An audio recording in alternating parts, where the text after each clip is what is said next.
Je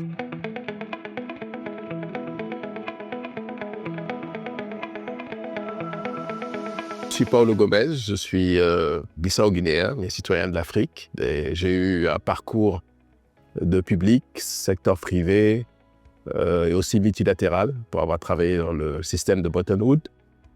Et je suis le fondateur de Orango Corporation, qui est une entreprise qui travaille pour aider à monter des champions africains, mais aussi qui fait un peu de conseil souverain.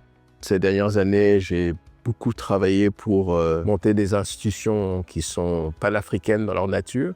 Notre entreprise travaille à partir de Singapour en association avec la Chambre de commerce Afrique et Asie du Sud-Est. Donc c'est une concentration sur le périmètre de l'Asie du Sud-Est, donc les pays de l'ASEAN, qui ont l'Indonésie, Malaisie, Singapour. Donc c'est un choix délibéré avec plusieurs collègues, puisque nous pensons que cette zone géographique a amorcé une transformation extraordinaire les 30 dernières années pour d'abord transformer leurs économies, mais aussi pour avoir créé tout un chapelet d'institutions publiques et privées qui étaient en grande partie boostées par des fonds souverains, mais aussi une capacité énorme de gestion dans une association publique-privée.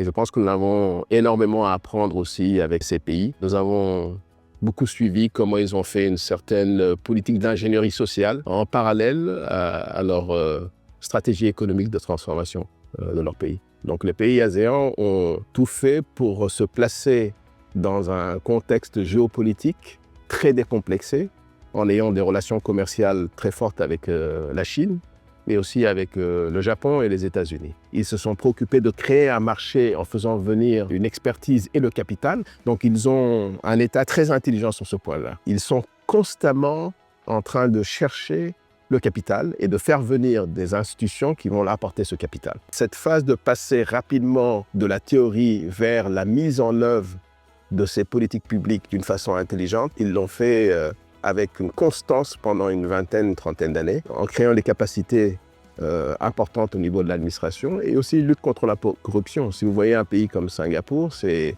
pratiquement corruption zéro parce que ça commence du top. Très tôt chez eux, ils ont envoyé des signaux pour que le top puisse donner l'exemple et que rien ne reste impuni. Donc encore une fois, énormément à apprendre avec ces pays. Nous n'avons pas voulu nous préoccuper d'autres parties du monde. Nous sommes dit l'ASEAN, on voit les résultats en ce moment très importants dans la création de ces institutions qui permettent d'attirer le capital et d'aller vers des chaînes de valeur industrielles dans leur pays.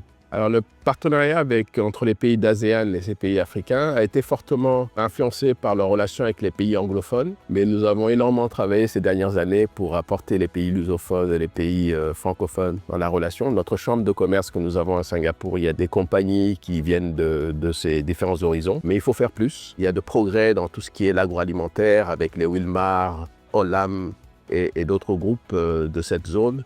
Maintenant, il faut aller vers des industries de matériaux de construction, par exemple, dans l'énergie, le pétrole et le gaz, et aussi dans les infrastructures. Donc, je pense que ça bouge. Il faut avoir toujours une attitude de long terme. Ça fait plus de 15 ans que nous avons cette chambre de commerce, mais nous invitons tous les ans des entrepreneurs pour venir s'associer avec d'autres entrepreneurs de cette zone pour créer des entreprises qui ont une forte possibilité d'être des champions au niveau multinational africain. Ce que nous aimons, c'est qu'ils n'hésitent pas à avoir cette ingénierie sociale. Vous ne pouvez pas penser à faire des politiques de transformation économique dans nos pays sans prendre les éléments culturels. En fin de compte, nous sommes des Africains avec nos points forts, mais aussi nos points faibles. Donc ces points faibles, parfois, peuvent être corrigés par la loi.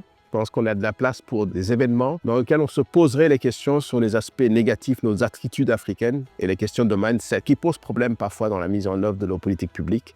Et il faut avoir le courage de mettre autour d'une table et discuter de nos défauts. Je pense que ce qui se passe en ce moment avec la géopolitique et notamment les États-Unis est aussi une opportunité, non pas qu'on se ferme sur nous-mêmes, mais qu'on puisse penser en dehors du box pour des solutions qui sont beaucoup plus réalistes dans un monde très incertain pour lequel ce sont les forces internes qu'il faut construire pour pouvoir bondir. Donc cette crise vient avec beaucoup d'opportunités, mais il faudra qu'on travaille à l'interne sur nos forces, nos faiblesses, les aspects de culture qui posent parfois problème dans l'avancée de nos réformes.